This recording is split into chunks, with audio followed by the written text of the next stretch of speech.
आज से चार धाम यात्रा की शुरुआत हो रही है और आज गंगोत्री और यमुनोत्री धाम के कपाट खोले जाएंगे और गंगोत्री धाम के कपाट आज सुबह 11:15 पर खुलेंगे। यमुनोत्री धाम के कपाट दोपहर 12:15 पर खुलेंगे और सीएम पुष्कर सिंह धामी कपाट खुलने के मौके पर मौजूद रहेंगे। चार धाम यात्रा को लेकर प्रशासन की तरफ से तैयारियां पूरी कर ली गई हैं और रिकॉर्ड संख्या में श्रद्धालुओं के पहुंचने की उम्मीद भी इस दौरान जताई जा रही है। तो आज से यात्रा की शुरुआत होने जा रही है और गंगोत्री और यमुनोत्री मंदिर के धाम के कपाट आज से खुलने जा रहे हैं और इस दौरान चार धाम यात्रा के लिए कोविड के नेगेटिव जांच रिपोर्ट की जरूरत नहीं होगी।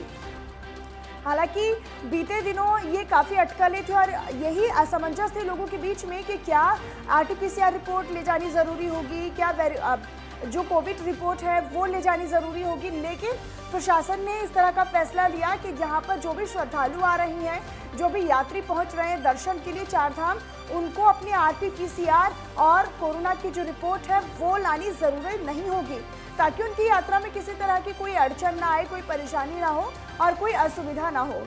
तो उत्तरकाशी जिले में स्थित गंगोत्री और यमुनोत्री धाम के कपाट आज यानी अक्षय तृतीया के खास पर्व पर कपाट खुलने के साथ ही इस साल की चार धाम यात्रा शुरू हो जाएगी।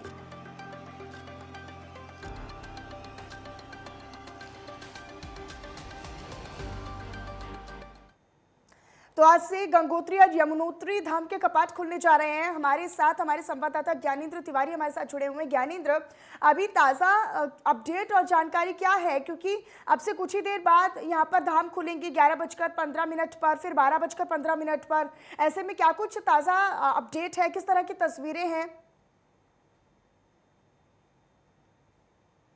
बिल्कुल, अगर देखा जाए आज अक्षय तृतीया है, 3 मई को आज गंगोत्री यमुनोत्री के कपाट जो हैं अब से थोड़ी देर बाद वो खुलेंगे। खास तौर पे देखा जाए गंगोत्री के जो कपाट हैं वो 11:15 पे खोले जाएंगे, यानी कि तकरीबन 1 घंटे का शेष समय बचा हुआ है गंगोत्री के कपाट खुलने में। ऐसे में देखा जाए तो तमाम जो श्रद्धालु हैं चार धाम के लिए वो पहले ही रवाना हो चुके हैं। जो जत्था है ऋषिकेश से पहले ही हरी झंडी देके रवाना किया गया है। ऐसे में गंगोत्री धाम में जो श्रद्धालुओं की भीड़ है, तादाद है भारी संख्या में, वो देखने को मिल रही है। इसके अलावा यमुनोत्री में भी यही तस्वीरें देखने को मिल रही है। 12:15 में यमुनोत्री के जो कपाट हैं वो खोले जाएंगे और यमुनोत्री गंगोत्री तमाम जो ये धाम है, दोनों धामों में जो श्रद्धालुओं की संख्या है वो देखी जा रही है। बढ़ चढ़ के जो श्रद्धालु हैं इस बार वहां पहुंच रहे हैं दर्शन के लिए और अब से थोड़ी देर बाद ही जो दर्शन की प्रक्रिया है वो आरंभ हो जाएगी। ऐसे में देखा जाए तो जो तैयारियां हैं वो पहले ही कर ली गई थी। खास तौर पे जो 2 सालों तक जो कोविड का कहीं ना कहीं प्रभाव रहा और ऐसे में हालांकि बीच में चारधाम यात्रा को खोला गया, लेकिन चारधाम यात्रा खोलने के बावजूद भी अधिक संख्या में श्रद्धालु नहीं पहुंच पाए थे। लेकिन जो संभावनाएं, जो तस्वीरें दिख रही हैं उससे साफ जाहिर है कि इस बार देश विदेश से भारी संख्या में सनातन धर्म को मानने वाले जो श्रद्धालु हैं, जो लोग हैं, वो उत्तराखंड पहुंच रहे हैं और ऐसे में पहले ही दिन जिस तरीके की तस्वीर गंगोत्री यमुनोत्री में देखने को मिल रही है, भारी से भारी आगमन की बात करें तो क्या वो वहां पर पहुंच चुके हैं और अगर नहीं पहुंचे तो कितनी देर में वो वहां पर पहुंचेंगे, क्योंकि जब धाम खुलेंगे यमुनोत्री और गंगोत्री के तो वो उस दौरान मौजूद रहेंगे?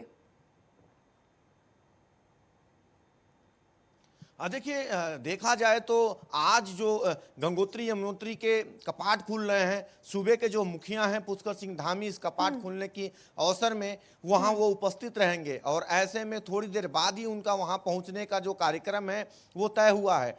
देखा जाए तो प्रशासन की तरफ से जो तैयारियां थी वो पहले ही पूरी कर ली गई थी। ऐसे में जिस तरीके से चारधाम जो मार्ग हैं, चारधाम मार्गों में जो तमाम जो अवस्थाएं हैं उसे पहले ही पूरा कर लिया गया है। क्योंकि जिस तरीके से मौसम विभाग की तरफ से आज भारी बारिश की जो चेतावनी है पहाड़ी जिलों में, खास तौर पे उत्तरकाशी, चमोली और रुद्रप्रयाग के इलाकों में बारिश की जो संभावनाएं हैं, तेज हवाओं के साथ ओलावृष्टि की जो संभावनाएं हैं वो भी व्यक्त की गई हैं। और चारधाम यात्रा जो मार्ग है, जो गंगोत्री और यमुनोत्री का जो इलाका है, उत्तरकाशी का जो ये इलाका है, इन इलाकों में अगर हम देखें तो जिस तरीके से चारधाम जो क्षेत्र है उन इलाकों में जो प्रशासन है, स्थानीय प्रशासन हो या फिर चारधाम के मद्देनजर जो टीमें लगाई गई हैं, चाहे वो एसडीआरएफ की टीमें हैं या फिर इसके अलावा स्वास्थ्य विभाग की टीमें हैं, पीडब्ल्यूडी विभाग की टीम है, जी। तमाम विभागों की जो टीम है जो लगाई गई है चार धाम यात्रा में, वो अलर्ट पे हैं। और ऐसे में कोशिश की जा रही है कि आज से जो यात्रा शुरू किया जा रहा है, श्रद्धालुओं को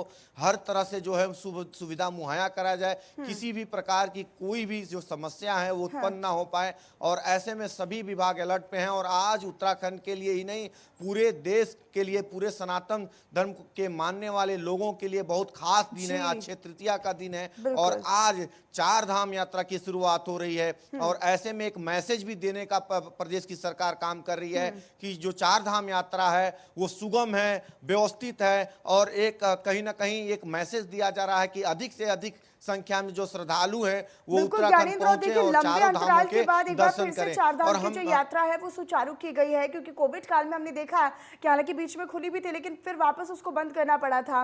और इस दौरान यात्रा के लिए कोविड की नेगेटिव जांच की जो रिपोर्ट है वो भी जरूरी नहीं होगी, RT-PCR रिपोर्ट भी जरूरी नहीं होगी। ऐसे में कितनी सुविधा होगी यात्रियों को, क्योंकि कहीं ना कहीं हम देखते थे कि इससे परेशानियां लोगों को होती थी और कहीं ना कहीं अड़चन बीच में आती थी यात्रियों की, क्योंकि अब जिला प्रशासन की तरफ से, राज्य प्रशासन की तरफ से फैसला लिया गया है बड़ा कि अब किसी तरह की कोई रिपोर्ट लाने की जरूरत नहीं होगी। कितना इंपैक्टफुल रहेगा ये लोगों के लिए?